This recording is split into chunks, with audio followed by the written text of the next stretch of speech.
একটা উদাহরণ দিলে সহজে বুঝবেন। আমার সামনে একটা মহিলা দাঁড়িয়ে আছে, আমার দৃষ্টিতে ওই মহিলাটা আমার স্ত্রী, আমার ছেলের জন্য মা, আমার জামাইয়ের জন্য শাশুড়ি, আমার শ্বশুরের জন্য বেটি, আমার শালার জন্য বোন, আবার আমার ভাতিজার জন্য চাচি, ভাগনার জন্য মামি। কিন্তু মেয়ে তো একটাই। বিভিন্ন নজরের দৃষ্টিভঙ্গিতে মেয়েটা অ্যাঙ্গেলটা চেঞ্জ হচ্ছে আর কি। আমি যে নজরে দেখি আমার শ্বশুর সে নজরে দেখে না। আমার জন্য ভোগ, আমার ছেলের জন্য ইবাদত। মেয়েটা আমার জন্য, আল্লাহ বলছেন ভোগের সামগ্রী রেখেছি, আবার আমার ছেলের জন্য ইবাদত, আমার শ্বশুরের জন্য স্নেহের পাত্রী, আমার আব্বার জন্য বৌমা, বাড়ির সব থেকে বড় সম্পদ বৌমা।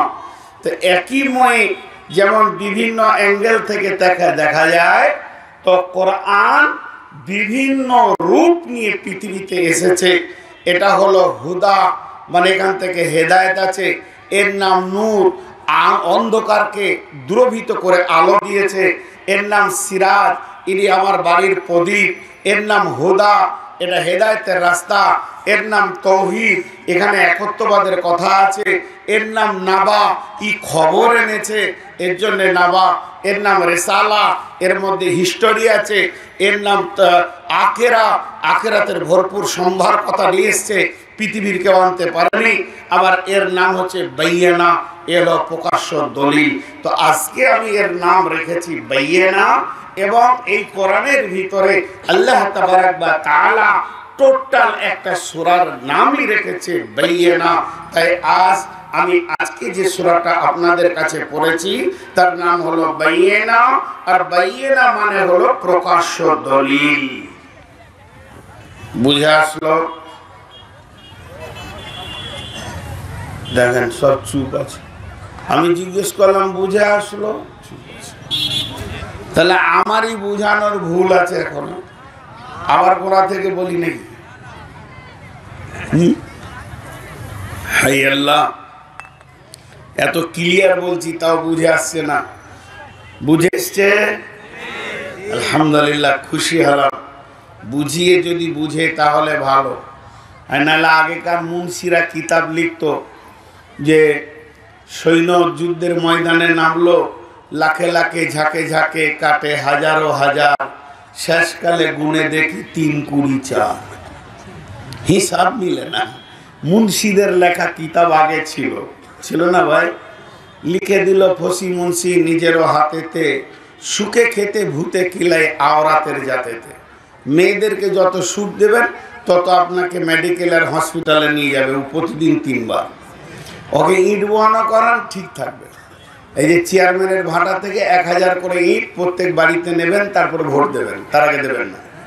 আর ওই ইটটা বিবিকে সকাল বিকাল ওখানে, বিকাল ওখানে, সন্ধ্যায় এখানে চালাও। এই জিকির যদি থাকে জীবনে রোগ হবে না। জি ভাই, এটা ফসি মুন্সি বলছে। আর উনি আবার বলছে বুঝাইলে বুঝে না, তারে বুঝাই কে, না বুঝে যে চুপ করে থাকে ভূতে ধরেছে। তাহলে এই শ্রোতাকে কি করে বুঝায়? কত সুন্দর ক্লিয়ার কথা বলছি। তাহলে সূরাটার নাম বাইয়ানা। বাইয়ানা, বাইয়ানা মানে প্রকাশ্য দলিল। সেটা কেমন দলিল? এই পৃথিবীতে বেঁচে থাকার দলিল। কোরআন আমাদের পৃথিবীতে বেঁচে থাকার দলিল। এই কোরআনটা কবরে নাজাতের দলিল। এই কোরআনটা কিয়ামতের মাঠে নিষ্কৃতির দলিল। এই কোরআনটা জাহান্নাম থেকে মুক্তির দলিল। এবং জান্নাতে আপনার জায়গাটা যে খুঁজে নেবেন কত নম্বর দাগ নম্বরে আছে তার দলিল। বিভিন্ন জায়গায় বিভিন্ন কাজ করবে। কোরআন হলো পৃথিবীতে বেঁচে থাকার দলিল। কোরআন হলো কবরে মুক্তির দলিল, কোরআন হাসরের নাজাতের দলিল, কোরআন হলো জাহান্নাম থেকে মুক্তির দলিল। এবং এই কোরআন আপনার জান্নাতের দাগ নম্বর কত, কোন জায়গায় আপনি বাস করবেন তার জন্য খুঁজে নেওয়ার দলিল।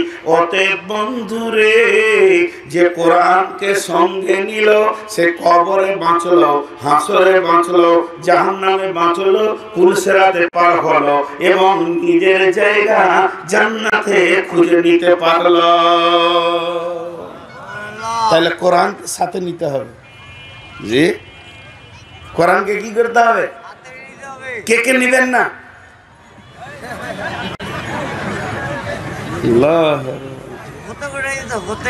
জি, আমাদের ভারতবর্ষে কিছু পীর সাহেব আছেন, ওরা নাজাতের চিঠি দেয়। আপনাদের বাংলাদেশে আছে?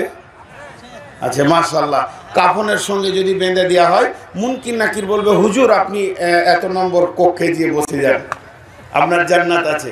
জি, কিছু জিনিস আমরা ভুল বুঝি।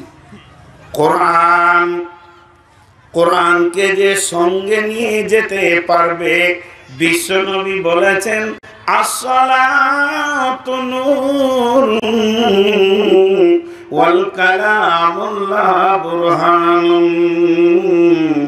আসসালাতু নূরুন ওয়াল কালামুল্লাহ বুরহানুন। পৃথিবীতে দুইটি জিনিস আছে উম্মতের, একটা নাম হলো সালাত আর একটা হলো কালাম। কালাম হলো দলিল, সালাত হলো জ্যোতি।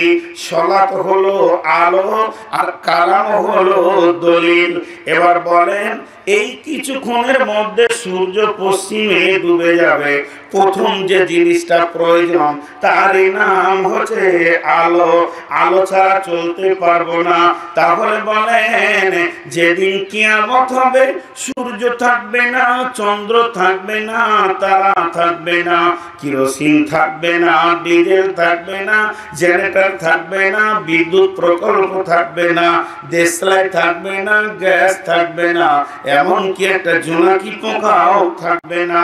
তো আল্লাহ তাবারক ওয়া তাআলা বলেন সুম্মা নুফিকা ফীহি উখরা, যখন দ্বিতীয় সূর ফোঁকা হবে, ফাইদা হুম কিয়ামুন ইয়ানজুরুন, তখন মানুষেরা কিয়ামতের মাঠে উঠবে। আর উঠবে আঁধারে উঠবে, আলোর কোনো রকম কোনো উপকরণ থাকবে না। তাহলে কিয়ামতের মাঠে উঠলি প্রথম প্রয়োজন যেটা হবে সেটা আলো, আর দ্বিতীয় প্রয়োজন হবে আমার জান্নাতটা কোন দিকে, আমার ঘরটা কোন দিকে, আমার বাড়িটা কোন দিকে, আমি চিরদিন যেখানে থাকবো সেই জায়গাটা কোন দিকে। আর এই দুটি জিনিসের জন্য নবী বলছেন আসসালাতু নূরুন, নামাজ তোকে জ্যোতি দেবে। যেই তুই কবর থেকে উঠবে আলোর প্রয়োজনটা নামাজ মেটাবে। ওয়াল কালামুল্লাহ বুরহানুন, এ তোর হাতটা ধরে নিয়ে গিয়ে তোর জান্নাতে তোকে বসিয়ে দেবে। এই দুটি জিনিসকে তোমরা সঙ্গে রাখিও। আসসালাতু নূরুন, এর জন্য আল্লাহ বলছেন ওয়াশরাকাতিল আরদু বিনূরি রাব্বিহা, কিয়ামতের মাঠে যে আলোটা হবে সেটা রবের আলো থেকে আলো হবে, আল্লাহর নূরে থেকে আলোকিত হবে। এই নূর কিন্তু বেনামাজি পাবে না, পাবে না, পাবে না, পাবে না। তাহলে আলো কে পাবে? কবরে আলো কে পাবে? হাসরে আলো কে পাবে? পৃথিবীর বুকে যে সালাতকে আদায় করেছে, নামাজ পড়েছে, 5 ওয়াক্ত নামাজকে ঠিক করে পড়েছে, এদের আলোর অভাব হবে না। আর জান্নাতের গেটে ঢুকবে কে?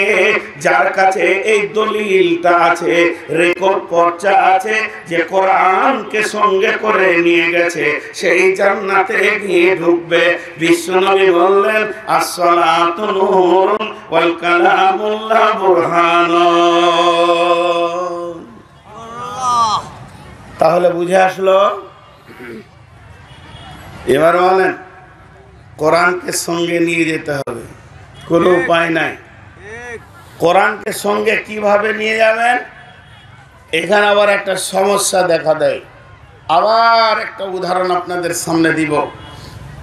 যতজন ব্যক্তি আছেন সবাই কি করবেন, একটা করে কোরআন কিনে কাফনের সঙ্গে বেঁধে নেবেন। হ্যাঁ, তাহলে আপনার আর টেনশন নেই, কারণ আপনার সঙ্গে দলিল আছে। জি থাকবে, বেঁধে নিলে হবে। এতগুলো লোক হা না বলে না, হবে। একটা উদাহরণ দিচ্ছি, উদাহরণটা আবার কোরআন থেকে দিচ্ছি। জি দেখেন, আল্লাহ তাবারক ওয়া তাআলা যেদিন কিয়ামত করবেন সেদিন বলবেন, কিয়ামতের মাঠে অনেকগুলো ঘোষণা হবে। ফেরেশতার তরফ থেকে হবে, রসুলের তরফ থেকে হবে, তারপরে আল্লাহর তরফ থেকে হবে কয়েকটা ঘোষণা। তার মধ্যে একটা ঘোষণা হবে এই রকম, এবং এই আয়াতটা তাফসীর করেছি কিয়ামতের বর্ণনা করতে গিয়ে। এখানে শুধু উদাহরণস্বরূপ অল্প 1 মিনিট নিব। আল্লাহ তাবারক ওয়া তাআলা হাসরবাসীকে বলবেন, ওয়া উজিয়াল কিতাব ওয়াজিআ বিন নবিয়্যিন ওয়াশ শুহাদা ওয়া কুদিয়া বাইনাহুম বিল হাক্কি ওয়া হুম লা ইউযলামুন। সূরা জুমারে আছে। আল্লাহ কি বলবেন, হাসরবাসী তোমরা যতজন হাসরের ময়দানে জমা হয়েছো বা আমি জমা করেছি, প্রত্যেকের জন্যে আমি আমল নামা রেডি করে দিয়েছি। আমল নামা আমার কাছে জমা আছে। তোমরা একটা কাজ করো, নিজের নিজের আমল নামাটা নিয়ে যাও আর নিজের নিজের রাস্তা ধরে নাও। জান্নাতি জান্নাতে যাও, জাহান্নামী জাহান্নামে যাও। কিন্তু জেনে রাখো, আমল নামাটা আমার কাছ থেকে নিতে গেলে 2টি শর্ত রয়েছে। 1 নম্বর হচ্ছে ওয়াজিআ বিন নবিয়্যিন, তুমি যে নবীর উম্মত ওই নবীকে সঙ্গে করে আনতে হবে, নচেত আমি আল্লাহ আমল নামা দিব না। আর দ্বিতীয় হচ্ছে ওয়াশ শুহাদা, পৃথিবীর বুকে তুমি যে আমল করেছ এই আমলের সাক্ষীটা নিয়ে আসতে হবে। নবীকে লাগবে সাথে, আর আমলের সাক্ষী লাগবে। হাজি ভাই, আমার নবীর যা উম্মত, তাতে সিরিয়াল পড়বে কখন? জি ভাই, সিরিয়াল পড়বে কখন? তা সহজ করে বুঝে নেন। এটা কেমন হবে, যারা জাহান্নামী তাদের হাসর আর জাহান্নাম আর কবর এদের কথা বাদ দেন, এরা পেরেশান থাকবে। কিন্তু জান্নাতি যারা হবে তারা হাজে কাউসারের পানিটা রসুলের কাছ থেকে খেয়ে নি, সোজা আল্লাহর কাছে সার্টিফিকেট আনতে যাবে জান্নাত যাওয়ার জন্য। যখন সে আল্লাহর কাছে যাবে, আল্লাহর কাছে পৌঁছাবে, তো আল্লাহ তখন বলবে, বান্দা আমার ঘোষণা শুনেছো? জি আল্লাহ শুনেছি। কি বলেছিলাম? বলে নবীকে সাথে আনতে হবে। কই তোমার সঙ্গে নবী? বাবুল মাজা বুখারী শরীফে একটা অনুশীলন এসেছে, ঠাট্টা করা। তো আল্লাহ বান্দার সঙ্গে ঠাট্টা করবে, তো তখন বলবে কই তোমার নবী? তখন ওই লোক আল্লাহকে বলবেন, রব্বুল আলামিন আপনার চোখটা তো আমাদের মতো চোখ নয়, আমরা চামড়ার চোখে চর্বির মাধ্যম দিয়ে দেখি, আর আপনার রহমতের চোখে কুদরতের মাধ্যম দিয়ে আপনি দেখেন। আপনি একবার আপনার ওই কুদরতি চোখটা দিয়ে আমার বডিটার দিকে তাকিয়ে দেখেন, আমি আপনার নবীকে সঙ্গে আনতে পেরেছি কিনা। আল্লাহ হাসবে। আচ্ছা, খাওয়াতে উঠাতে বসাতে চলাতে ফিরাতে লেনদেনে মামলাতে মাসরাতে পেশাবে পায়খানাতে উজুতে গোসলে নামাজে সমস্ত জায়গায় আমি আপনার নবীকে ফলো করে চলেছি। অতএব আমার বডিতে আপনার নবী আছে কিনা দেখলেন। আল্লাহ হাসবেন আর বলবেন, গোলাম রে, আমার নবীকে তোমার বডিতে আমি পেয়ে গেছি, তবে আমলের সাক্ষী কয়। বান্দা তখন বলবেন, আল্লাহ আপনি তো বলেছেন সীমাহুম ফি উজুহিহিম মিন আসারিস সুজুদ। আমার এই জায়গাটা কালো, আমার হাঁটুগুলো কালো, বকরির মতো হয়ে গেছে, গোড়ালিটা শক্ত হয়ে গেছে, এগুলো নূরে ঝকমক করবে। আপনি তো বলেছেন সিজদার আসার বলেই হবে কিয়ামতের মাঠের সাক্ষী। আল্লাহ বলবে, আমি পেয়ে গেছি, যাও চলে যাও, জান্নাতে চলে যাও। এবার আল্লাহ বলছে, গোটা কোরআনকে নিয়ে আয়, এই কোরআন তোর দলিল, এই কোরআন তোর দলিল, জান্নাতে যাওয়ার দলিল। তাহলে কি করে এই বাইয়েনাটাকে সাথে করে নিয়ে যাব? কোরআনটাকে না নিয়ে যাওয়া পর্যন্ত আমি নাজাত পাচ্ছি না। আমাকে বাইয়েনার সাথে নিয়ে যেতে হবে, আল্লাহর কাছে পৌঁছাতে হবে। তাহলে আমার জিন্দেগিটা হতে হবে কার মতো? কোরআনের মতো। কোরআন যেমন যেমন যেমন যেমন বলেছেন আমাকে তেমন তেমন তেমন চলতে হবে। কোরআনের বাইরে চললে হবে না। আমার জিন্দেগিতে থাকবে কোরআন। চলেন তাহলে কোরআন কি বলছেন? বিসমিল্লাহির রহমানির রহিম। লাম ইয়াকুনিল্লাযীনা কাফারু মিন আহলিল কিতাবি ওয়াল মুশরিকিনা মুনফাক্কিনা হাত্তা তা'তিয়াহুমুল বায়্যিনা। সকালে জোরে বলবেন, আমি যখন হুমুল বলবো সকলে জোরে বাইয়িনাটা বলবেন। এরই উপরে এই কোরআনের নামকরণটা এসেছে, সূরার নামকরণটা এসেছে। আল্লাহ তাবারাক ওয়া তাআলা বলছেন, লাম ইয়াকুনিল্লাযীনা কাফারু মিন আহলিল কিতাবি ওয়াল মুশরিকিনা ফি মুনফাক্কিনা হাত্তা তা'তিয়াহুমুল বায়্যিনা। কত বড় কথা আল্লাহ বলছেন, কিন্তু এমন একটা কথা বলবো আপনাদের ভিতরে বেতাল লেগে যাবে, বিশ্বাস হবে না। রব্বুল আলামিন বলছেন দুটি গোষ্ঠীর নাম নিয়ে এরা জান্নাতে যাবে, এরা জান্নাতে থাকবে।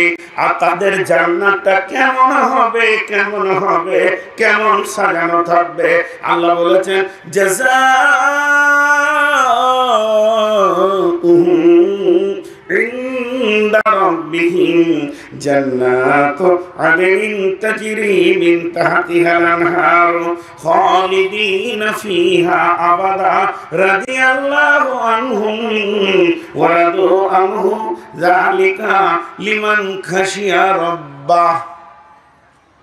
লে মজা, কেমন রাগ লাগবে! এখনই আপনারা বিরক্ত হয়ে যাবেন আমার উপরে। কি বললাম? আল্লাহ তাবারাক ওয়া তাআলা বলছেন জাযাউহুম, তাদের জন্য তাদের বদলা রয়েছে, প্রতিদান রয়েছে। ইনদা রাব্বিহিম, তাদের আল্লাহর কাছে। প্রতিদানটা কি? জান্নাতু আদনিন তাজরি মিন তাহতিহাল আনহার, জান্নাতু আদন রয়েছে এবং তার নিচে রয়েছে মদম তলদেশে নহর প্রবাহমান রয়েছে। তাহতিহাল আনহার খালিদিনা ফিহা আবাদা, ওই জান্নাতে তারা চিরদিন থাকবে, তাদেরকে কেউ বের করতে পারবে না।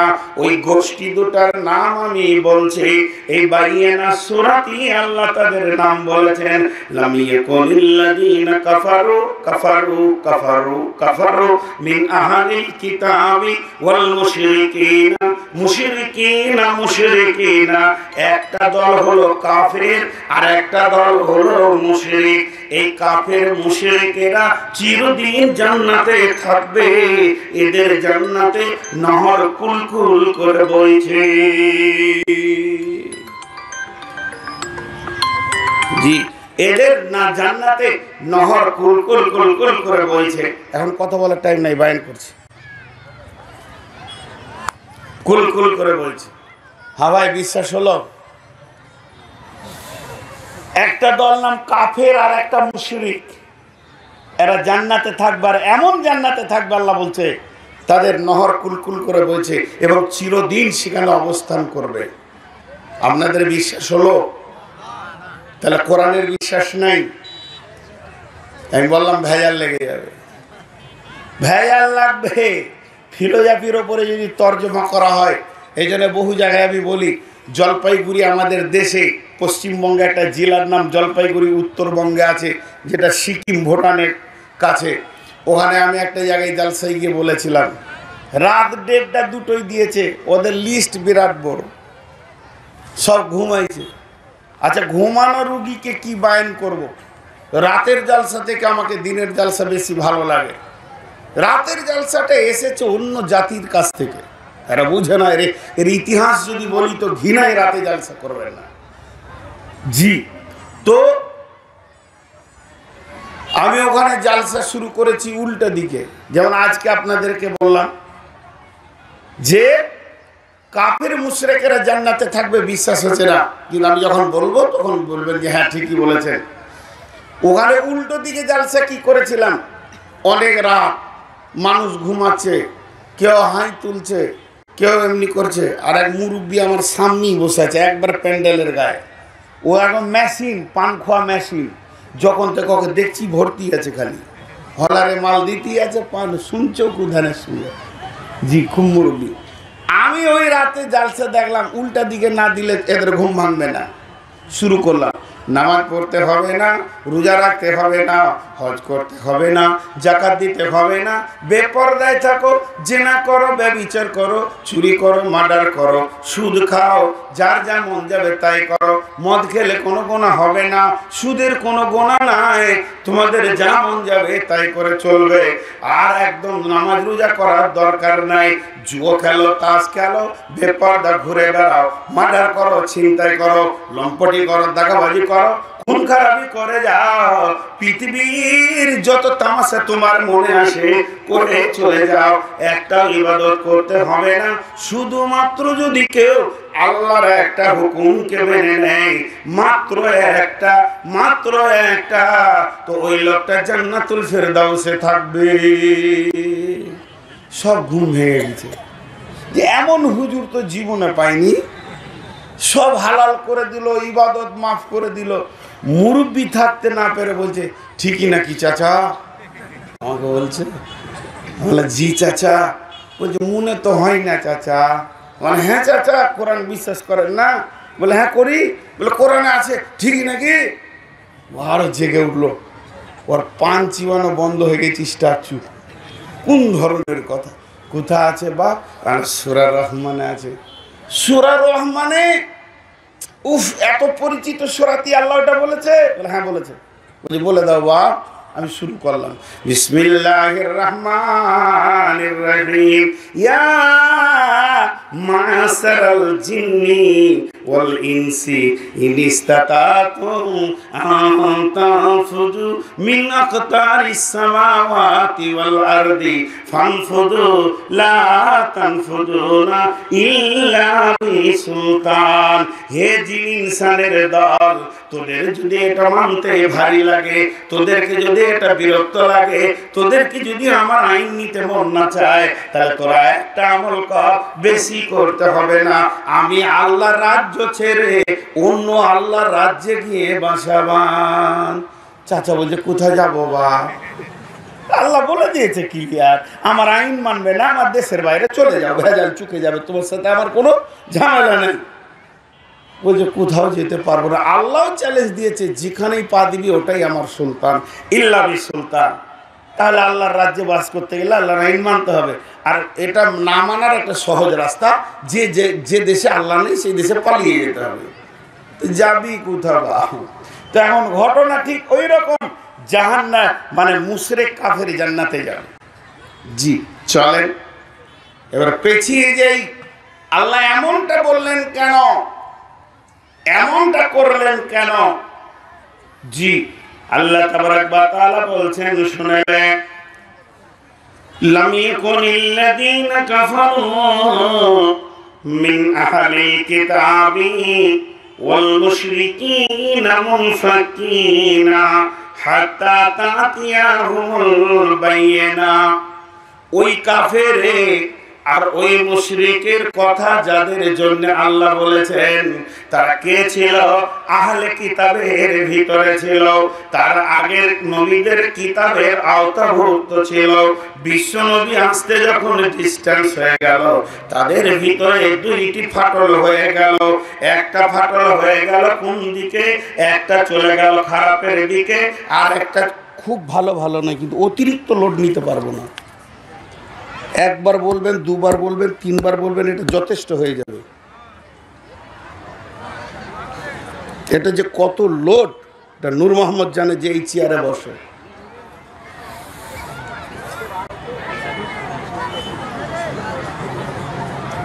এখনো আয়াতের একটা তফসির হলো না, আমার সব আইডিয়া আছে, সব মনে আছে।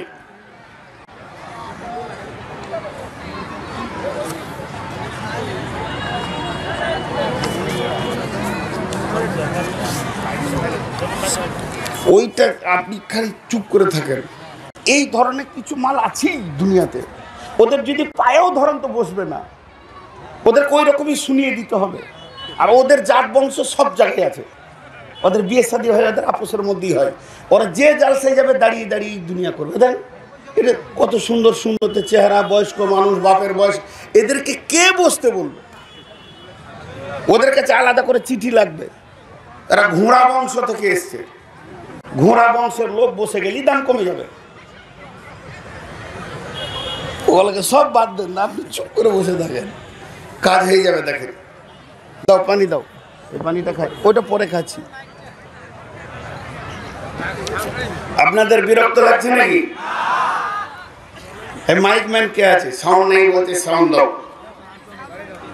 মাঝে মাঝে একটু রাগ দেখাতে হবে, নাহলে বেটা ছেলে ভাববে না। যার রাগ নাই সে বেটা ছেলে নেই। তো আমি যে কথাটা আপনাদের সামনে বলছি, আহলে কিতাবের মধ্যে দুটি ভাগ হয়ে গেল।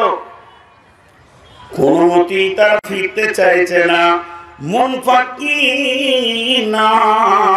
তারা দ্বীনের আওতায় আসতে চাইছে না।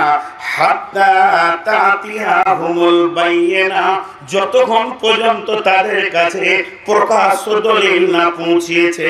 হে মুসলমান, পৃথিবীর বুকে একটাই জাতি আছে যার প্রতিটি কাজে দলিল আছে, তারই নাম মুসলমান। ঠিক না ভুল যারা বলেন?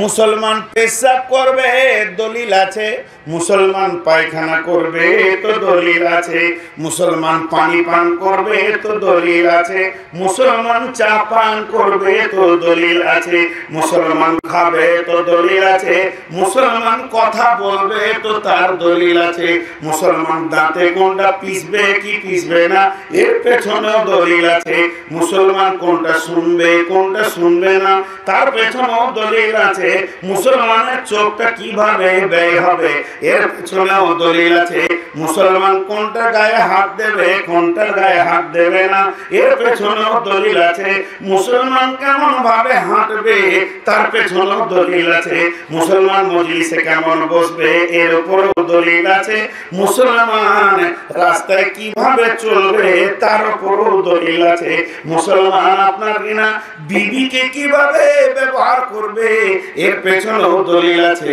মুসলমান কেমন ভাবে শুবে তার উপরেও দলিল আছে, মুসলমান কিভাবে জাগবে তার উপরেও দলিল আছে, মুসলমান কোনটা চিন্তা করবে কোনটা করবে না এর উপরেও দলিল আছে, মুসলমান কোন মজলিসে দাঁড়াবে কোন মজলিসে যাবে না এর উপরেও দলিল আছে, মুসলমান মালকে ব্যয় করবে তো কোথা করবে কোথা করবে না এর উপরেও দলিল আছে, মুসলমানের জমি জায়গা হলো কে কতটা পাবে কে হবে না, এর উপরও দলিল আছে। অতএব বন্ধুরে, এর জীবনটা আহাত থেকে লাহাত পর্যন্ত, মায়ের কোল থেকে কবর পর্যন্ত, জানাজার খাট থেকে নিয়ে দোলনা পর্যন্ত দলিলে পরিপূর্ণ আছে। এর নাম মুসলমান। এগুলা একটা একটা করে বলতে গেলে অনেক সময় লাগবে। জি ভাই, দেখবেন দেখবেন একটা দলিল বলবো, কজন নিতে পারবে কজন নিতে পারবে না, একটা দলিল বলবো। আল্লাহ তাবারক ওয়া তাআলা বলছেন, বিসমিল্লাহির রহমানির রহিম, তাফাসসাহু ফিল মাজালিসি ফাফসাহু ইয়াফসাহিল্লাহু লাকুম। আল্লাহ তাবারক ওয়া তাআলা বলছেন, ও মুসলমান, যখন তুমি কোনো মজলিসে যাবে আর ওই মজলিসে গিয়ে যখন তুমি বসবে, তো আমার কোরআনটাকে ফলো করে নাও। তাফাসসাহু ফিল মাজালিসি, মজলিসে গিয়ে তুমি যখন বসবে, তাফাসসাহু ফিল মাজালিসি ফাফসাহু ইয়াফসাহিল্লাহু লাকুম, সামনের জায়গাটাকে তুমি গ্রহণ করবে, পেছন জায়গাটা তুমি ছেড়ে দেবে। এর জন্য আল্লাহ তোমার দুনিয়া আর আখিরাতে ইজ্জত বাড়াবে। একটা দলিল বললাম, এবার কজন গ্রহণ করবেন কজন করবেন না দেখলেন। যে গ্রহণ করবে এই আয়াতটা তার বডিতে লেগে কিয়ামত পর্যন্ত যাবে, যে আমলটা করবেন না তার বডিতে থাকবে না। কথাটা বোঝাতে পারলাম? একটা দিলাম, এখন কজন আমল করছে কজন করছে না এদের দিকে তাকিয়ে দেখেন, এর আমল করছে করছে না। খালি নাস্তিকদেরকে গাল দেন। জি, এখানে আবার দুটা ভাগ আছে, বেশি কথা আপনাদের সামনে নয়। মুসলমান ওর কাছে কোরআন পৌঁছানোর পর ও বসে থাকতে পারে না। জি, চলবে আজ ফজর পর্যন্ত। খালি ছাড়লাম কি আর ছাড়লাম 20 মিনিটের মধ্যে। জি, আগে বসেন ভাই। আপনাদের কি কোরআন মানতে ইচ্ছা যায় না? দেখেন, যেটি দাঁড়িয়ে আছেন, এবার এদের দলিলটা দিয়ে দিই। যারা দাঁড়িয়ে আছে মানতে পারলো না, এর আগে বিসমিল্লাহির রহমানির রহিম, ফাযাক্কির ইন্নামা আনতা মুযাক্কির লাস্তা আলাইহিম বিমুসাইতির ইল্লা মান তাওয়াল্লা ওয়া কাফার ফায়ুআযিবুহুল্লাহু আযাবাল আকবার ইন্না ইলাইনা ইয়াবাহুম সুম্মা ইন্না আলাইনা হিসাবাহুম। এইটা যিনি লেখে আমাকে দিয়েছেন, এতগুলো লোককে সাক্ষী রেখে বলছি, যিনি লিখে দিয়েছেন ওর ওপরে আমি রাগিনি, আল্লাহ আছে। রাগছি এদের ওপরে, ওর ওপরে রাগিনি। উনি যেটা লিখেছেন যে লোকগুলিকে একটু গুছিয়ে কাছে করে নেন, অন্যায় বলেননি। কিন্তু এরা যে হাদিস মানবে না, আল্লাহ কি বলছেন দেখেন, আল্লাহ কি বলছেন এদের ব্যাপারে। আপনাদেরকে আগে একটা উদাহরণ দিই। মুখ দিয়ে কথা বলা হয়, বডি দিয়ে বলা হয়? বডি দিয়ে কথা বলা হয়? কে বলা হয় না? খালি আমাকে জিজ্ঞেস করেন ভাত খেয়েছেন, আমি বলুন কি বুঝলেন? চা খেয়েছেন, কি বুঝলেন? বডি দিয়েও কথা বলা যায়। কোরআন মানেন? আপনারা বললেন জি মানি। কেউ বললো মানি না। বুঝাচ্ছি আর কি। একজন বললো আমি কোরআন মানি না, আর একজন মুখ দিয়ে বললো না, বডি দিয়ে বললো। সেটা কেমন? বুখারী শরীফের একটা আপনাদেরকে হাদিস দিয়ে উদাহরণ দিয়ে দিচ্ছি। ইমাম বুখারী আলাইহি রাহমা বলছেন যে আজানের উত্তর যদি কেউ দেয়, আল্লাহ রসুল বলেছেন আজান দিয়ে ও যে নেকিটা পাবে, উত্তর দেনেওয়ালা সেই নেকিটায়। কথাটা বোঝাতে পারলাম? এখন মসজিদ আজান হচ্ছে, আল্লাহু আকবার আল্লাহু আকবার, আমি পেছনে পেছনে উত্তর দিচ্ছি আল্লাহু আকবার আল্লাহু আকবার, অথচ চায়ের দোকানে বসে আছি, আমার নিয়ত আছে চাটা খেয়ে নিই, 5 মিনিট পর গিয়ে আমি জামাটা ধরে নিব, নামাজি আমি, তাহলে আমি উত্তর দিলাম। এর জন্য আজান যে দিল, যে সওয়াবটা পাবে, যে ইজ্জতটা পাবে, আমি ওই ইজ্জতটা পেয়ে গেলাম। কিন্তু একজন মুখে বলল না আল্লাহ আকবার আল্লাহ আকবার, ওর সঙ্গে উত্তর দিল না, আশহাদু আল্লা ইলাহা ইল্লাল্লাহ বলল না, আশহাদু আন্না মুহাম্মাদুর রাসূলুল্লাহ বলল না, ও বডি দিয়ে উত্তর দিল। একটা হলো মুখের উত্তর আর একটা হলো দেহের উত্তর। যে দেহ দিয়ে উত্তর দেবে সেও নেকি পাবে। তাহলে দেহ দিয়ে উত্তরটা কেমন? যখনই মসজিদে আজান পড়ে গেছে, কে দিল? তুমি আবার নতুন ড্রাইভারি করতে এলে নাকি? ভালো যেমন ছিল ওরকম করো। তোমার মাইক খেয়ে নিব আমি, ইকো করে দিলে একটা কথা মানুষ বুঝতে পারবে না। ভাইরা আমার, আমি জবান দিয়ে উত্তর দিলে নেকি পেলাম, মুয়াজ্জিন আজান দিল সেও নেকি পেল। কিন্তু আমার পাশে আমার হাজী আব্দুল মাজিদ ভাই বসেছিলেন, তিনিও চায়ের দোকানে বসেছিলেন, উনি জবান দিয়ে উত্তর দিলেন না। যে আজান শুরু হলো উঠে মসজিদের দিকে উজু করতে চলে গেল। বিশ্বনবী বলছে এ ও আজানের উত্তর দিল, আজান যা চাইছিল তা পুরা করতে শুরু করে দিল। অতএব এই লোকটাও আজানের নেকিটা পেয়ে যাবে। ও বলছে আমি মুখ দিয়ে বলবো না, বডি দিয়ে দেখিয়ে দিব। ডেকেছে আল্লাহ, চলে যাব মসজিদে। তাহলে এও আজানের উত্তর দিল। এখন একটা লোক বলছে কোরআন মানি না, বুঝানোর জন্য বলছে, আপনারা বলেন কোরআন মানি না। এ কি দিয়ে বললো? মুখ দিয়ে। কি দিয়ে বললো? মুখ দিয়ে। আর যে লোকগুলো বসতে পারলো না, এটা কি দিয়ে বললো? বডি দিয়ে। কোরআন মানি না। কারণ আমি এখন কোরআন বললাম, আর বলার সঙ্গে সঙ্গে যারা উঠে আসলো, এর নাম বাইয়ে না। আমি আজকে এটা আমার বক্তব্য, আমি কাউকে ইনসাল্ট করছি না। কারণ যখনই তাদের কাছে হাত্তা তাতিয়া হুমুল বাইয়ে না, আল্লাহ তাবারক ওয়া তাআলা বলছে তারা অসঙ্গত ছিল, তাদের চলাফেরা খারাপ ছিল। ওই মুশরিক কাফেরগুলো তারা দ্বীনকে মানতে পারেনি, কিন্তু যখনই তাদের কাছে এসে বাইয়ে না পৌঁছিয়েছে, সঙ্গে সঙ্গে গ্রহণ করেছে। আর কেউ ওটা শুনলো অথচ গ্রহণ করতে, এরা কিন্তু বডির দিক থেকে কোরআনকে মানল না, মুখে বলল না যে মানি না, কিন্তু কাজে দেখিয়ে দিল আল্লাহ তোমার আইনকে মানি না। এর জন্য বিশ্বনবী বলেছেন মান কাতা মিরাসা ওয়ারিসিহি কাতা আল্লাহু মিরাসাহু ইয়াউমাল কিয়ামাতি ফিল জান্নাহ। যদি কোনো জীবিত জাহান্নামী পৃথিবীতে দেখতে চান, যে লোকটা পৃথিবীর বুকে ঘুরে বেড়াচ্ছে, খাচ্ছে, ঘুমাচ্ছে, চা পান করছে, আনন্দের সঙ্গে দুনিয়া করছে, আর মরার পরেই জাহান্নাম চলে যাবে, এই রকম লোক যদি দেখতে চান, তো আল্লাহর নবী বলছেন দেখো ওই লোকটাকে যে তার মিরাসকে আর জমি জায়গাকে কাউকে ফাঁকি দিয়ে কাউকে লিখে দিয়েছে। বড় ছেলেকে ফাঁকি দিয়ে ছোট ছেলেকে লিখে দিয়েছে, বেটিকে ফাঁকি দিয়ে বেটাদেরকে লিখে দিয়েছে, ভিটা লিখেছে, বাড়ি রেখেছে, মালকে দিয়ে দিয়েছে।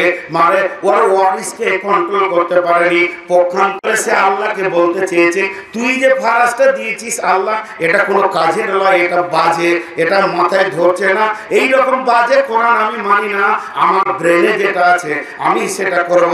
পক্ষান্তরে সে কোরআনকে ইনসাল্ট করেছে, কোরআনকে মানতে পারেনি। আর একটা লোক কোরআনের একটা আয়াতের অবমাননা করার পর যদি সে নিজেকে মুসলমান মনে করে নিতে পারে, এটা তার ভ্রান্ত ধারণা, এটা তার ভুল ধারণা। তা এক্ষুনি একটি আয়াত, একটা বাইয়েনা আপনাদের কাছে আমি পৌঁছে দিলাম। সেই বাইয়েনাটা কি? ওই বাইয়েনাটা আছে সূরা মুজাদালার ভিতরে। আল্লাহ তাআলা বলছে ও পৃথিবীর মানুষ তোরা আমার কথা শোন, যখন কোন মজলিসে যাবি রে, সামনে জায়গাটাকে গ্রহণ করে পেছনটাকে তুই ফেলে দিবি। এই ভাষাটা কার না আল্লাহ, এই বক্তব্যটা কার না আল্লাহ, এই বাইয়েনাটা কার না আল্লাহ, হুকুমটা কার না আল্লাহ। যারা শুনে নিল এরা বডিতে একটা আয়াতকে লাগিয়ে নিল, কিয়ামতের মাঠে উঠবে, আল্লাহকে বলবে মাবুদ আপনি আমার বডির দিকে তাকিয়ে দেখেন আমি জান্নাতের জায়গার জন্য কোরআনটা আনতে পেরেছি কিনা। আর যারা এটা শুনল না, অবজ্ঞা করে থেকে গেল, এদের জন্য একটা আয়াত বডি থেকে সরে চলে গেল। কথাটা বোঝাতে পারলাম? এতগুলি লোক হ্যাঁ না বলে না। এখন আমি পানি খাবো, তো পানিটা পান করতে গেছি, কোন হাতে ধরেছি? চলবে? কে বলছে চলবে না? রসুল বলছে চলবে না, আর আল্লাহ বলছে তুই রসুলকে ফলো কর। দেখেন মুসলিম কাকে বলে, ধরে নিলাম। এরপরে চলবে কি চলবে না? এইজন মুসলমান পেচ্ছাপ করতে গেলেও দলিল খেয়াল করবে, তার বডিতে জীবনে দলিল থাকবে। যখন আমি ডান হাতে পানিটা পান করব, এক গ্লাস পানিতে 6 খানা রসুলের হাদিস রয়েছে। তুমি ডান হাতে পান করো, বসে পান করো 2, 3 নম্বর দেখে পান করো 3, 4 নম্বর 3 শ্বাসে পান করো 4, 5 নম্বর বিসমিল্লাহ বলে পান করো, 6 নম্বর আলহামদুলিল্লাহ বলে শেষ করো। আমি আমার জীবনে 1 গ্লাস পানি খাবো, বিশ্ব নবীকে 6 বার বডিতে আনবো। অতএব বন্ধুরে, এর জন্য কোরআনকে বাইয়িনা বলা হয়েছে। আল্লাহ তাবারক ওয়া তাআলা বলছেন তোরা বাইয়িনাকে গ্রহণ করে নে। হাজি, আপনাদের বায়ানটা খারাপ লাগছে? আমি আপনাদের সঙ্গে কোনোদিন ওয়াদা খেলাপ করেছি? যত জায়গায় এসেছি করেছি। এবছর হয়ে যেত, কারণ ইনশাআল্লাহ মুসলমান যখন ওয়াদা করবে তো ইনশাআল্লাহ বলবে। অনেকবার আমি চেয়ারম্যান ভাইকেও বলেছি, আবু বাকারকেও বলেছি, হয়তোবা আমি পৌঁছাতে পারবো না, কিন্তু আল্লাহ পৌঁছিয়ে দিয়েছেন। যে কথাটা আপনাদের সঙ্গে আমি বলতে চাইছি সেটা হচ্ছে এই কোরআন আমাদের বেঁচে থাকার দলিল, এটা মাথায় রাখতে হবে। আর এই কোরআন যতদিন আছে মুসলমান মানুষের মতো বেঁচে থাকবে, তার একটা রাস্তা আছে। আর কোরআন যেদিন বিলুপ্ত হয়ে যাবে সেদিন এরা আর মুসলমান থাকবে না, গরু ছাগলের থেকে নিচে চলে যাবে। এখন এই পর্যন্ত বয়ানটাকে স্টপ করে দিলাম, বন্ধ বন্ধ বয়ান। একটা অ্যাঙ্গেল আমি টেনে আনবো সাইড থেকে, এটাতে জুড়ে দিব, তখন আবার আপনাদেরকে এই বাইয়ানাটা নিতে আরো মজা লাগবে। সেই অ্যাঙ্গেলটা কি? বাংলাদেশে ধরেন কোন একটা ছেলে আপনার এই গ্রামেরই অল বাংলাদেশের সে এইচএসে একটা বড় রেজাল্ট করেছে, স্কলারশিপ পেয়েছে। ছেলেটার নাম শফিকুল ইসলাম। তো ও যখন বড় রেজাল্ট করেছে তো গোটা পৃথিবীতে ওর ভাইরাল হয়েছে ইউটিউবে। আর যখনই ভাইরাল হবে তখনই মানুষের কাছে স্যাম্পেল হয়ে দাঁড়াবে। স্যাম্পেল হয়ে গেছে, স্যাম্পেল। আর মাঝে একটা ছোট্ট কথা বলে নিই, আজকে আমার বায়ান আছে কাহারোলে। কাহারোলে বায়ানে নিয়ত করেছি জান আর মাল, এই দুটি জিনিস কিভাবে ব্যবহার করতে হয় পৃথিবীতে, আল্লাহ বলেছেন কিভাবে, এর উপরে সূরা তওবা থেকে তাফসীর করব ইনশাআল্লাহ। তো এটা মাঝে বলে নিলাম। তো ওই ছেলেটা যে বিশ্ব জুড়ে রেকর্ড করেছে, তো দেখবেন ও একটা স্যাম্পেল হয়ে যাবে। স্যাম্পেলটা কেমন? আপনি আপনার ছেলেকে, আমি আমার ছেলেকে ইন্ডিয়াতে পড়াতে বসেছি, এরপর অঙ্কগুলো দেখ, প্রজেক্টগুলো ঠিক করেছিস কিনা, পড়াশোনায় তো তুই মন দিস না, পড়াশোনা যদি করবি তো শফিকুলের মতো কর। এই কথাটা সব গার্জেনই বলছে, সব মাস্টারই বলছে, সব টিউশনি মাস্টার বলছে। তার মানে ও একটা স্যাম্পেল হয়ে দাঁড়িয়েছে। কথাটা বোঝাতে পারলাম? এটা মানুষের কাছে হয়েছে, কিন্তু আল্লাহ বলছেন, এবার গুরুত্ব দেন। আল্লাহ কিছু লোকের দিকে আমাদেরকে তাকাতে বলছেন, গুরুত্ব দেন। আল্লাহ যত গুরুত্ব অতটাই গুরুত্ব দেন। আল্লাহ কি বলছেন? বিসমিল্লাহির রহমানির রহিম। وَإِذَا قِيلَ لَهُمْ آمِنُوا كَمَا آمَنَ النَّاسُ وَإِذَا قِيلَ لَهُمْ آمِنُوا কামা আমানান নাস। রব্বুল আলামিন বলছেন, যখন তাদেরকে বলা হতো তোমরা ঈমান আনো যেমন ওই লোকেরা ঈমান এনেছে, ওই লোকেদের মতো তোমরা ঈমান আনো। ওই লোকটা কত দামি! স্বয়ং আমার আল্লাহর আঙ্গুল, আমার রবের আঙ্গুল, আমার মাবুদের আঙ্গুল, আমার আরশালার আঙ্গুল তার দিকে লক্ষ্যে চলে গেছে। তাহলে সেই লোকটা কত দামি ঈমানদার যে আল্লাহর হৃদয়কে কেড়ে নিয়েছে, আল্লাহর হৃদয়কে জয় করে নিয়েছে, আল্লাহর মনের মানুষ হয়েছে সে। এর জন্য আল্লাহ আজকে আমাদেরকে বলছেন, ও মানবপুরবাসী, ওরে তো সিনে যত নারী পুরুষ আছে, আমি আল্লাহ বলছি ওই লোকেদের মতো ঈমান আন। তাহলে সেই লোকটাকে, সেই লোকটা কত দামি, বা সেই লোকটাকে যাদের ব্যাপারে আল্লাহ তাবারক ওয়া তাআলা বলেছেন, এই লোকটাকে খুঁজে বের করি চলেন, সবাই খুঁজি সেই লোকটাকে। মা বোনেরা, আপনাদেরকে আগে একটা স্যাম্পল দিচ্ছি, ওই মহিলাটাকে বের করছি। কি করবেন? ওই বসো, আমি ওগুলো দেখতে পারি না।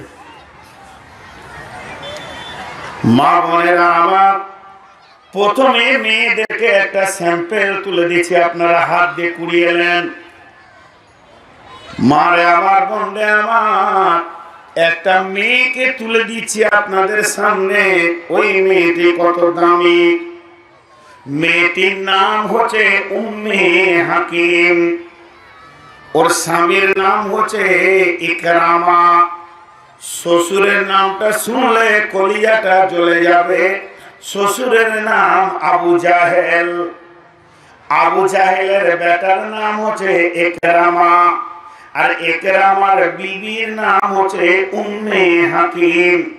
উম্মে হাকিম ওর আসল নাম নয়, ওর নাম অন্য আছে।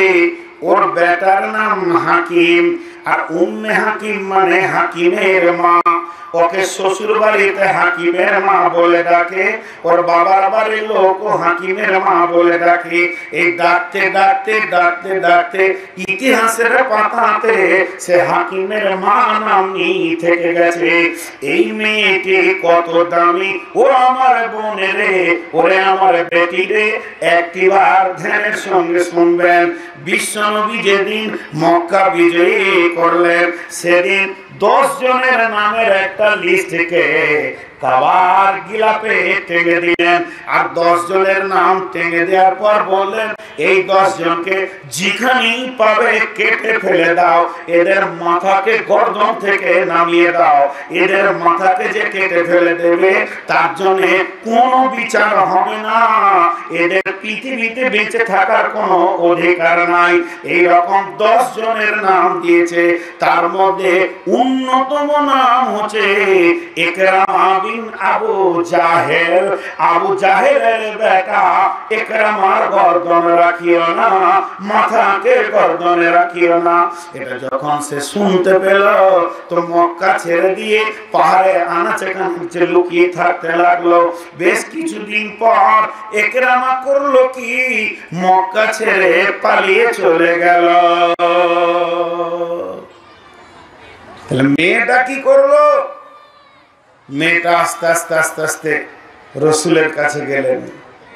ও কালেমা পড়ে নিয়েছে, মক্কা বিজয়ের পর ঈমান এনেছে। মা বাপ যদিও মেয়ে ছেলে কত মজবুত দেখেন, নবীজিকে বলছেন, ইয়া রাসূলুল্লাহ, আমি তো বিধবার নামান্তর, বিধবা হয়েই গেছি।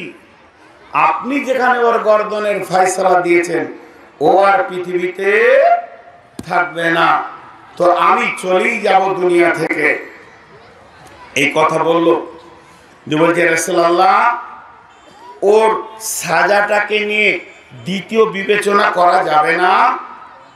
না, ইসলামের বড় দুশ্মন দ্বিতীয় বিবেচনা করা যাবে না। তখন বললেন, ইয়া রাসূলুল্লাহ, তাহলে কিছুদিন মুলতবি ঘোষণা করে দেয়া হোক, কিছুদিনের জন্য মহলাত দেয়া হোক, বিরতি দেয়া হোক। আমি আমার স্বামীর ব্যাপারটা চিন্তা করি। কত মজবুত মেয়ে! বিশ্ব নবী বললেন, উম্মে হাকিম রে, তোমার এই কথাটা মানার মতো কিছুদিনের মুলতবি ঘোষণা দেওয়া হলো, যাও তুমি তোমার স্বামীর ব্যাপারে চিন্তা করো। এবার উম্মে হাকিম স্বামীকে খোঁজ করতে বের হয়ে চলে গেলেন। একদিন দুদিন নয়, এক মাস দু মাস নয়, খুঁজেই পায় না, টেলিফোন নাই যে কোথায় আছে বলবে। খুঁজতে খুঁজতে মহিলাটা সামনে গিয়ে পৌঁছে গেছে। স্বামী যখন পৌঁছালো, তেরকম বাজারে বলছে, একরামা আছো, একরামা, স্বামীর নাম ধরে ডাকছে। বাজারে লোক ভিড় করলো, কি ব্যাপার? বলে, বিদেশি কোনো লোক আপনাদের এখানে আছে? বলা আছে। এই পটিতে যাও, দেখতে পাবে। গিয়ে দেখছে স্বামী। বলছে, স্বামী আমার ফেরত চলেন, দেশে চলেন। বিবিকে তখন বলছে, ইকরামা খেপি রে, এখানে আছি তো বেঁচে আছি, দুইবার দেখতে পাবি। আর মক্কায় চলে গেলে গর্দন চলে যাবে, যে মুহাম্মদের আইন রে, ওখানে কোনো কনসিডার চলবে না। বিধায় আমাকে নিয়ে গিয়ে তুই বিধবা হয়ে যাস না। স্ত্রী উত্তরে বলছে, পৃথিবীর কোনো বিবি চাই না যে তার স্বামী মরে যাক। আমি মরার জন্য না নিনি, তোমার জন্য বিরতি দিয়েছি, মুলতবি দিয়ে তোমাকে আগিয়ে নিতে এসেছি। দুইজন স্বামী স্ত্রী হাঁটতে শুরু করলো। চলতে চলতে চলতে চলতে পূর্ব সূর্য উঠতে উঠতে পশ্চিমে ঢলে গিয়ে যখন ডুবে গেল, তখন একরামা তার বিবিকে বলছে, বিবি রে, অনেক ক্লান্ত হয়েছি, এবার বিছানা লাগাও। এবার একটা চাদরকে ঝেড়ে বিছানা করলো, সামান্য ফাঁক রেখে এক দু হাত পরে আর একটা বিছানা লাগাচ্ছে। তখন একরামা বলছে, স্বামী স্ত্রী কি আলাদা বিছানায় শোয়ে? কতদিন দেখা নাই, কত টেনশনে বিদেশে ঘোরাঘুরি করছি, কত ভালোবাসা, কত কথা, কত গল্প, কত প্রেম বিনিময় হবে রে, একটা বিছানা বাদ দিয়ে কেন আলাদা বিছানায় তুই যাচ্ছিস? বিবি তখন বলতে, স্বামী আমার, তুমি আমার স্বামী, আমি তোমার বিবি, এ কথাটা বড় সত্য, কিন্তু আমার গায়ে দলিল চেপে গেছে, আমার গায়ে কোরআন চেপে গেছে। আমি কোরআনকে গ্রহণ করে নিয়েছি, আমি কালেমা পড়ে নিয়েছি, আমি বায়াত হয়ে গেছি, আমি রাসূলের হাতে হাত দিয়ে দ্বীন কবুল করেছি। আমি একজন মুসলিমা মেয়ে, আমি একজন মুসলিমা মেয়ে। আমার কাছে কোনোদিন একটা মুশরিক ছেলে আসতে পারে না, আমার গায়ে হাত দিতে পারে না, তার জন্য এটা হালাল হবে না। তোমাকে আমি নিয়ে চলে যাব বিশ্ব নবীর কাছে। তুমি নবীর কাছে গিয়ে হাতে হাত দিয়ে যখন কালেমা পড়ে নেবে, তোমাতে আমাতে মক্কার মাটিতে আবার নতুন বাসর ঘর সাজিয়ে নিব। তখন কত কথা হবে, কত আনন্দ হবে, কত প্রেম নিবেদন হবে, কত ভালোবাসার কথা চলবে। তাহলে মা আমার, বোন আমার, একটা মেয়ের ইমান দেখেন কত মজবুত। তারা দুজনের সম্পর্কে স্বামী স্ত্রী, তারা রয়েছে বিদেশে, তাদেরকে এক জায়গায় থাকলে কেউ ধরার নাই, বলার নাই। তারপরে সামান্য মাত্র দলিলকে গ্রহণ করার জন্য একজন স্ত্রী একটা স্বামীকে কাছে আসতে দিল না। তাহলে সে যেদিন কালেমা পড়েছে, পরের দিন থেকে আমলের ময়দানে নেমে গেছে। আমার আল্লাহ বলছেন, ও বিশ্ববাসী, ঈমান আনবি তো ওদের মতো আন। বুঝে আসলো? এবার ছেলেদেরকে একটা স্যাম্পল দিই। সম্ভাব্য জঙ্গে তবুকে বিশ্বনবী সাহাবীদেরকে নিয়ে বের হয়ে গেলেন। যেতে যেতে মরুভূমির প্রান্তে নবীজি বললেন, এই জায়গায় আমরা রেস্ট নিব, এখানে আমরা খাবো, এখানে আমরা আরাম করব, এখানে আমরা গোসল করব, এখানে আমরা রেস্ট নিব, তারপরে আবার সফর শুরু হবে। সাহাবীরা কেউ তাবু টানতে শুরু করে দিলেন, কেউ চুলো বানাতে শুরু করলেন, কেউ হাঁড়ি ধুতে শুরু করলেন, কেউ শাকসবজি ব্যবস্থা করতে শুরু করলেন। চারিদিক থেকে যেন রান্না খাওয়ার বিরতি ঘোষণা হয়ে গেছে, উজু গোসলে ব্যস্ত রয়েছে। এমন এমন সময় সাহাবীরা একটা জঙ্গল থেকে গাধাকে ধরে নিয়ে এসে গাধাটাকে তারা জবাই করলো, জবাই করে পিস পিস করে তাকে গোশতের পরিণত করলো। এরপর তাকে হাঁড়িতে দিয়েছে, পরিমাণ মতো মশলা দিয়েছে। এদিকে লোকের জাল চলছে, মাংস যেন ঠকবক করে ফুটছে। কেউ জাল দিচ্ছে, কেউ নাড়ছে, কেউ যেন সেটাকে নাড়ছে, আবার কেউ থালা ধরে দাঁড়িয়ে আছে। আর তো মাত্র 5 মিনিট, মাংস তো হয়ে গেছে, নরম তো হয়ে গেছে। এবার 1-2 পিস খাবো, স্বাদ গ্রহণ করব, আনন্দ করব, আল্লাহর দেওয়া নিয়ামত আমরা গ্রহণ করব। এই অবস্থায় দাঁড়িয়ে রয়েছে। এমন সময় বাইয়েনা এসে হাজির হয়ে গেল। দলিল চলে আসলো।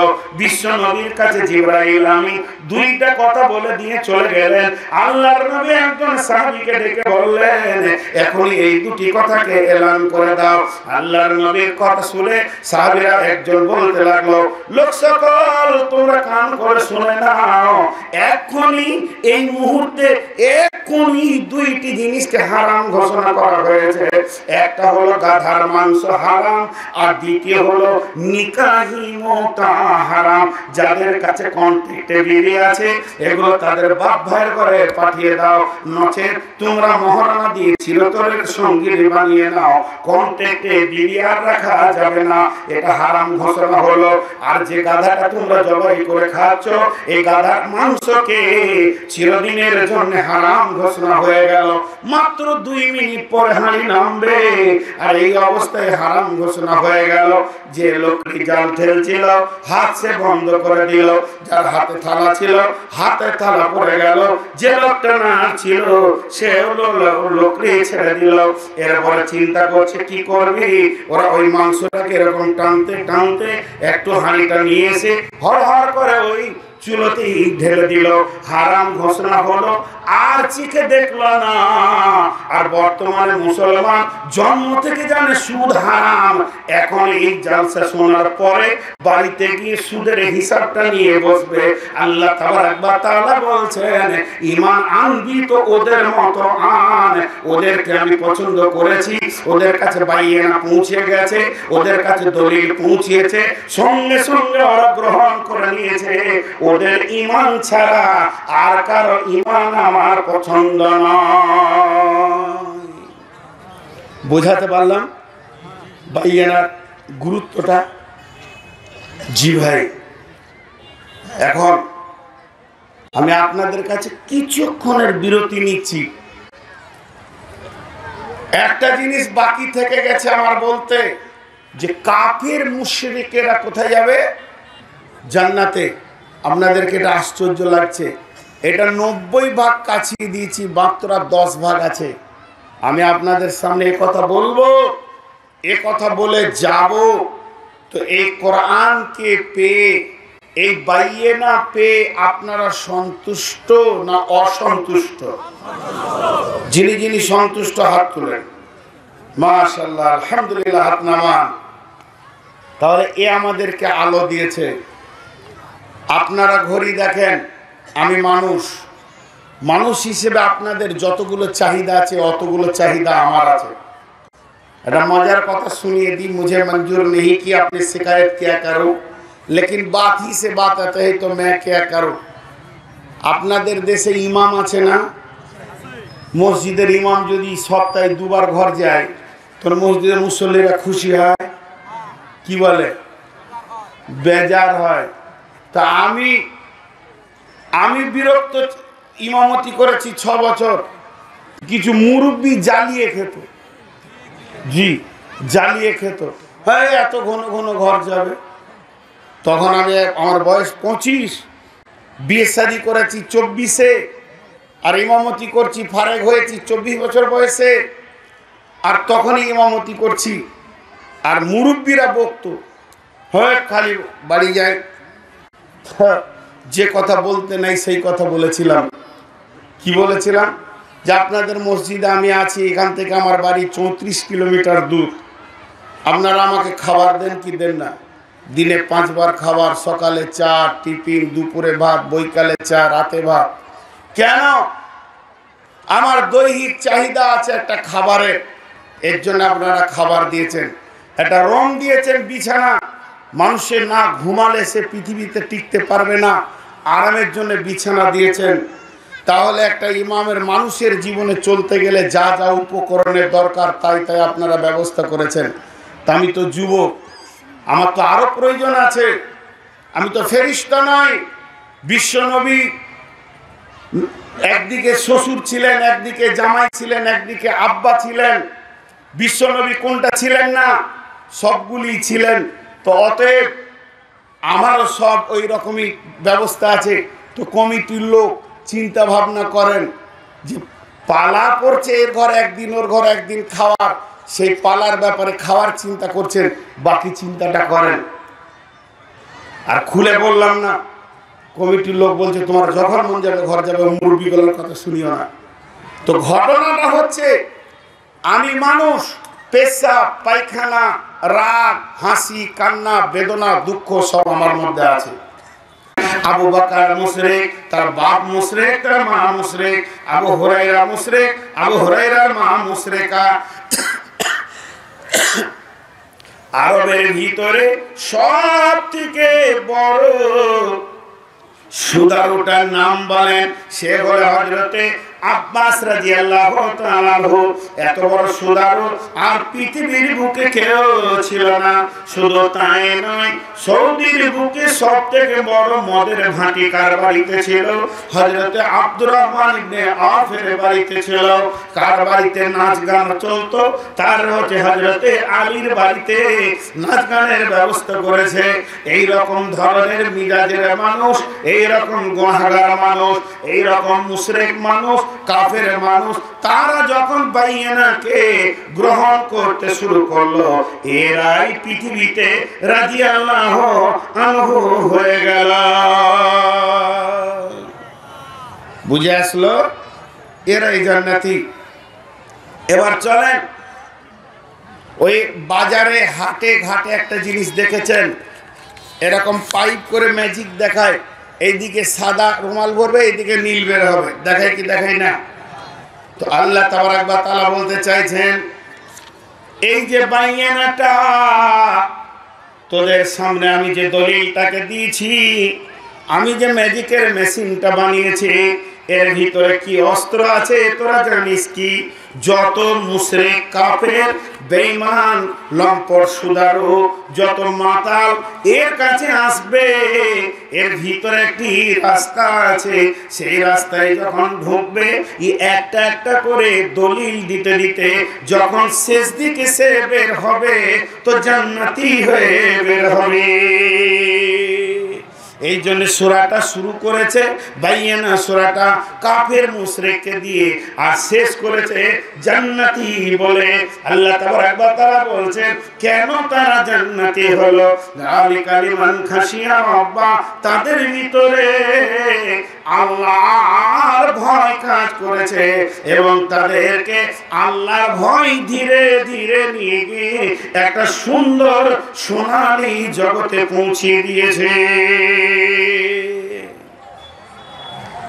একটা কথা আপনাদেরকে বলবো, বুঝার চেষ্টা করবেন। আল্লাহ তাবারক ওয়া তাআলা বলছেন রাসূলুম মিনাল্লাহি ইয়াতলু সুহুফাম মুতাহহারা, তাদের কাছে আল্লাহর তরফ থেকে রাসূল পাঠানো হলো এবং তাদের কাছে পবিত্র সহিফা দেওয়া হলো। সহিফার কিতাবের পার্থক্য কি?